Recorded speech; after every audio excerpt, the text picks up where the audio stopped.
What happens if your investment broker goes bust, ceases to exist and just shuts down? All things end. Arsenal lose at long last. The honour of ending a record run goes to Manchester United. So I guess this is it. Yeah. Brady's retirement lasted 40 days.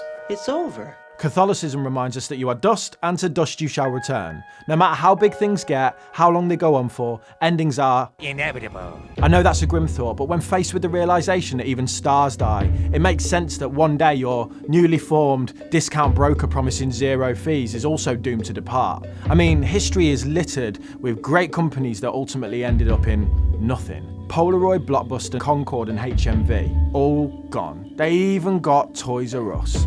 There's a magical place, we're on our way there. The shutters are down, a retail era has ended. Woolworths is not the only high street retailer to close down or go into administration. Lehman Brothers is going bankrupt. We do not see you in this pop band. Everything ends. In fact, it reminds me of a song from the early noughties by that band Editors. I can't remember for the life of me what it was called, but there was a lyric in it that was, even an end has a start. That might be what the song's called. Probably not the best song reference I know, but it's playing on the radio, so we're going to run with it. I'm going to shoehorn the lyrics of this song into this video somehow. Play. Some things should be simple, even an end has a start.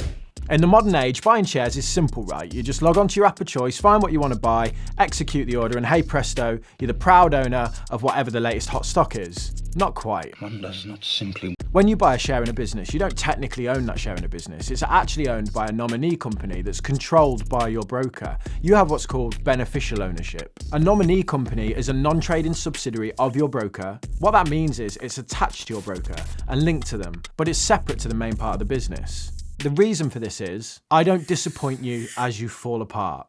In the unfortunate event that your broker ceases to exist, closes down, is liquidated, whatever, then the assets within the nominee account should theoretically be protected. What that means is they're ring-fenced, so the creditors or the people your broker owe money to can't touch those assets. They're completely separate from the business's assets, from the broker's assets. This segregation of assets can be thought of as the first line of defence, and is there to protect you from loss that isn't related to the stock market just tanking.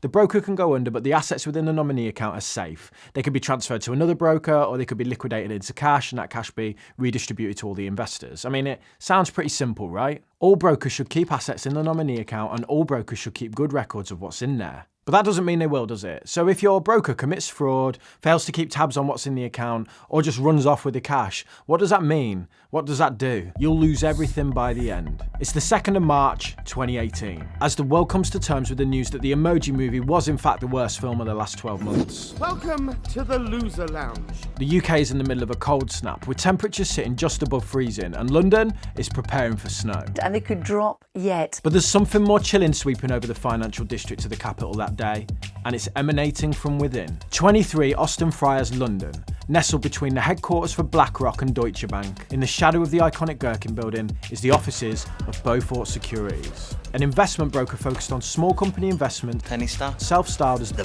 best broker for miners on the AIM stock exchange. And on this cold March Monday morning, oh boy are they in trouble. Little did they know that the FCA are scrambling behind the scenes, moving swiftly to freeze any assets associated with the firm, forcing the business into immediate administration, making all 120 of Beaufort staff instantly unemployed and leaving investors shut out in the cold, wondering what the hell happened, what's going on, why such harsh action? What the hell? Well, Beaufort's had been subject to investigations on both sides of the Atlantic. Both the FCA and the Department of Justice were looking at this business and had grounds to believe that this broker was in fact an elaborate scam, set up to defraud investors out of hundreds of millions of pounds, using amongst other things secret agents and Picassos, Pablos, not the highly efficient slightly boxy Citroens, another relic of my youth that has unfortunately died. It would be pretty funny if they planned to launder the money through the purchase of loads of Citroen Picassos. I mean, they would need a lot of them. Regulators at one point calculated that the firm had around 800 million in assets tied to 16,000 clients.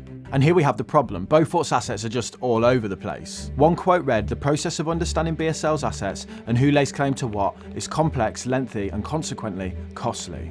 So in this kind of example where the first line of defence, that nominee account fails due to fraud or poor record keeping or an unhealthy desire to load up on French 5-door multi-purpose vehicles, what happens next?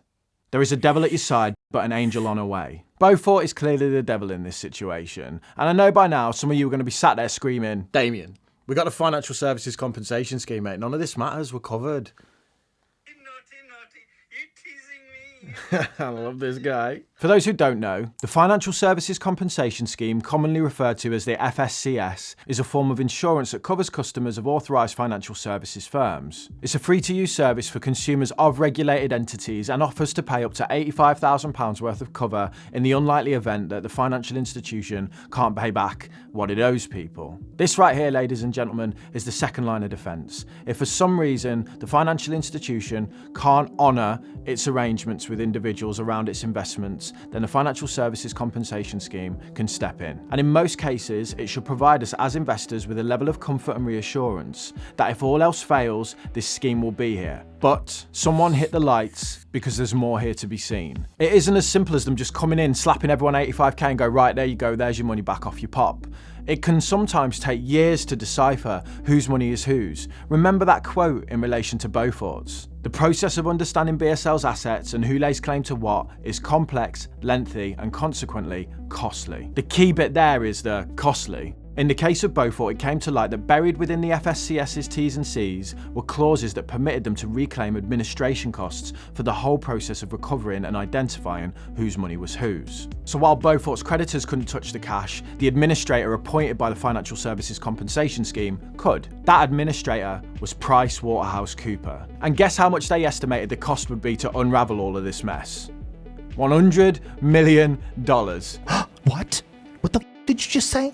Your $100 million is gone. Look, I'm sure there's some pretty good reasons to justify the costs. All I'm saying is, after a bit of complaining by the investors, the price was slashed in half. Convenient. Sorry, we miscalculated, it's now half the cost. The Financial Services Compensation Scheme actually stepped in this case and offered to pay those administration costs to save investors from being, hammered by 50 million quid. And most of the investors did receive their funds back by 2019, which was about a year later. But they're still reporting on payouts to investors 3 weeks ago, and this all happened in 2018. So it's important to realise that while there is protection there, and that is reassuring, your money could be locked away for years in some cases. It's also important to look at how different types of assets are protected on each platform. First of all, cash. Cash is pretty easy to understand. Any cash you have on an investment broker is then split up by that broker and deposited into banks that all typically have their own Financial Services Compensation Scheme level of cover. So if you put £100,000 into a platform, they're not just going to store that £100,000 with one bank. They'll typically have a panel of banks that they spread that money across. The benefit to you there is that you could have your money on a broker, and that could be above that £85,000 cover. And what will likely happen is you'll be covered under different banks' Financial Services Compensation Scheme allocations. Meaning if you had 200 grand on one broker platform, the likelihood is it's spread across a number of different banks with their own individual covers. So if the broker was to go down, all of your cash is covered. There's no guarantee of that, but that's how it's structured in most cases. For example, Hargreaves Lansdown is where I referenced this from. They have a panel of providers and they never store more than 35% of an individual's cash with one bank. Yeah, your $100 million is gone. Now, one thing to consider here is that the Financial Services Compensation Scheme pays out on a per license basis. What that means is it's not per bank or per establishment, it's per banking license. So Halifax and Bank of Scotland, for example, share a banking license, whereas NatWest and RBS are part of the same banking group, but have individual banking licenses. So if you had 100k with NatWest, 100k with RBS, and they both went under, you would be covered up to 85k with both. Whereas if Bank of Scotland and Halifax went under, you would only get 85k total across the two. I've included a link below so you can check which financial institutions share licenses, so as to ensure if you are spreading your money around, you're not double parked. This also implies with investing as well, not just cash. So iWeb's share dealing service is part of the Lloyds banking license. So in a hypothetical situation, if you were investing through Lloyds and iWeb and they both went under, you'd only be covered under one license. Just make sure that you're doing a bit of due diligence and checking that you are spreading across different licenses essentially. So if you are trying to get that multiple cover, you are covered. When it comes to protection on shares on individual companies, it's simply just the rules we discussed before. So the broker holds it in a nominee account and that is separate separate to the business, nice and easy to understand. Now, what about funds, index funds, and ETFs? Now, this is where it gets interesting. Most people think, what if my broker goes bust? But not many people consider, what if my fund provider goes bust? UK-based funds are covered under the Financial Services Compensation Scheme. So let's say, hypothetically, that Vanguard goes bust. The rules around UK-based fund managers mean that the funds are ring-fenced, and them going under shouldn't drag the investments with them. There's also layers to the protection here. The fund manager themselves is protected, the investment broker is also protected, but really it's kind of untested. There's never really been an incident where a fund manager of the scale of Vanguard has gone under and tested that system to see how robust it is. But this ship can't sink. But realistically, it should take quite a lot before the Financial Services Compensation Scheme would need to step in. But when I was researching ETFs or exchange-traded funds, which are listed on many discount brokers like 212, the answer was a bit more interesting. I've linked the AJBELL document, I'm getting this from below. A lot of these ETF providers aren't actually based in the UK. Typically, they're based in the Republic of Ireland or Luxembourg. So if the manager of an overseas-based fund becomes insolvent, they're likely not to come under the jurisdiction of the Financial Services Compensation Scheme. So when you're buying these obscure ETFs from non-UK providers, the chances are you're not covered by the Financial Services Compensation Scheme. Now, in fairness, there's probably a similar scheme in the country they are based, but it's not the Financial Services Compensation Scheme. I spoke to a couple of financial advisors just to kind of get their thoughts on this, and they did say, again, there's layers of protection, and they feel that in the worst case scenario, the Financial Services Compensation Scheme would step in and maybe invoke the protection that you have with the broker, that even though the ETF isn't covered. But again, they were purely speculating on that point and saying, really, there's no precedent for this sort of thing happening. It's all a bit complicated, isn't it? So what can we do? You came on your own, and that's how you'll leave. The Financial Services Compensation Scheme of £85,000 is often widely quoted by individuals because the rule of 85k is easy to remember.